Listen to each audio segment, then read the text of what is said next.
Bonjour à toutes et à tous, soyez les bienvenus. Aujourd'hui, il est souvent difficile pour un écrivain novice de savoir dans quelle catégorie classer son manuscrit une fois qu'il l'a terminé. Est-ce un roman? Est-ce un recueil de nouvelles? Est-ce de la science-fiction? Est-ce un polar?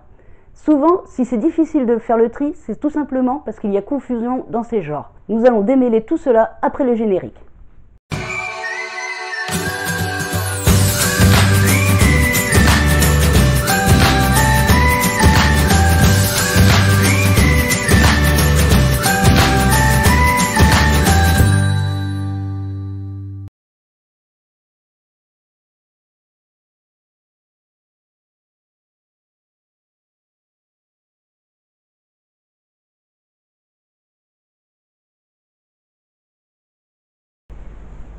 Contrairement à ce que beaucoup d'entre nous pensent, le genre littéraire ne va pas indiquer si votre manuscrit est du genre policier ou fantastique.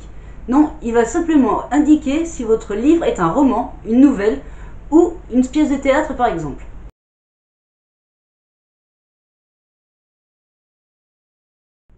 De nos jours, nous avons environ 10 catégories différentes dans les genres littéraires. Nous allons les voir une par une. Dans le genre poétique, nous allons classer tout ce qui est poème, haïku, chanson et fable. Le genre narratif, lui, va contenir tout ce qui est roman. Les romans de tous les styles. Vous pouvez faire de la science-fiction, vous pouvez faire des romans à l'eau de rose, tout ça, ce sera dans le genre narratif. Il y a également les contes, les nouvelles, les novellas et tous les récits biographiques, autobiographiques qu'il peut y avoir. Le genre théâtral, comme son nom l'indique, lui, va contenir tout ce qui est pièce de théâtre. Le genre épistolaire, lui, va contenir tout ce qui est lettres et épîtres. Dans le genre argumentatif, on va rencontrer entre autres tout ce qui est essai, pamphlet, pensée. Dans le genre descriptif, nous allons y mettre plutôt tout ce qui est portrait accompagné d'une visée argumentative. En 7e position, nous trouvons le genre graphique. Là, comme son nom l'indique, c'est tout ce qui est graphique, donc vous avez les romans graphiques et les bandes dessinées. Le genre des formes brèves, c'est plutôt ce qui va contenir tout ce qui est dicton, proverbe, blague, énigme, toutes ces petites choses écrites rapidement.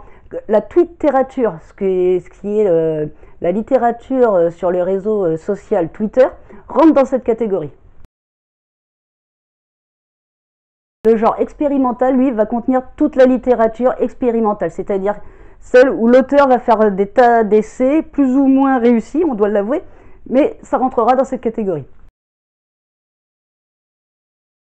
Et enfin, le dernier genre, assez récent, les formes en ligne, c'est-à-dire tout ce qui est fanfiction, les blogs et toutes les littératures que vous pouvez lire en ligne. Bien entendu, cette liste n'est pas figée, elle évolue au fil du temps avec les auteurs, avec leurs écrits, avec leurs nouveaux styles et les nouveaux matériaux que nous avons pour pouvoir publier. Depuis l'avènement d'Internet et des ordinateurs, le dernier genre, les formes en ligne, sont apparues assez récemment par rapport à d'autres littératures comme le genre épistolaire ou ainsi que le genre descriptif. Alors, je vous entends déjà me dire « c'est bien beau ce que tu nous racontes, mais je sais déjà que j'ai écrit un roman ou une nouvelle ». Ça ne me dit pas dans quelle catégorie je vais pouvoir le classer, si c'est de la science-fiction, de la fantasy ou encore un polar. Et bien c'est là où nous allons arriver à notre deuxième partie. La deuxième partie, c'est le registre littéraire.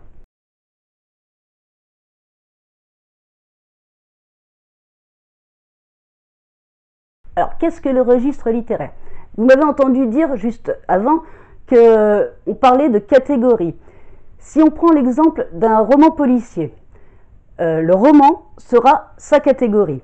Le policier sera sa sous-catégorie, donc son registre littéraire. Parce que pour bien comprendre le registre littéraire, il faut savoir que cette sous-catégorie va renseigner déjà votre lecteur sur un peu le sujet de votre livre.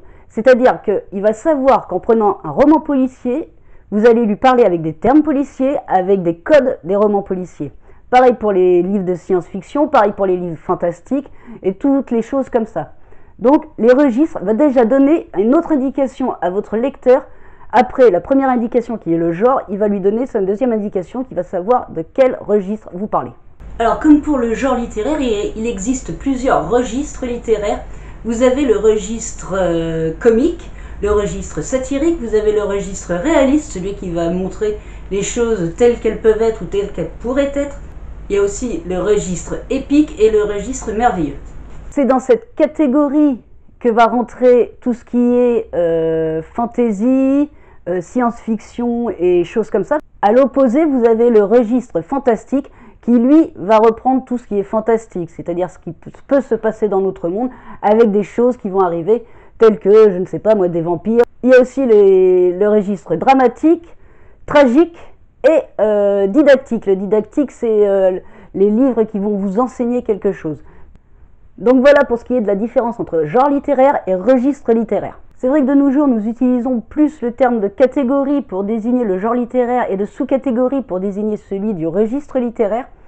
Mais je trouvais très intéressant quand même de pouvoir vous faire part de ces deux autres termes qui vous permettront peut-être de mieux classer votre manuscrit une fois que vous l'aurez terminé et ainsi peut-être d'être moins perdu quand vous vous retrouverez devant un choix long comme le bras quand il s'agira de classifier votre œuvre. J'espère vous retrouver très bientôt pour un prochain tutoriel. En attendant, bonne écriture à toutes et à tous et prenez soin de vous.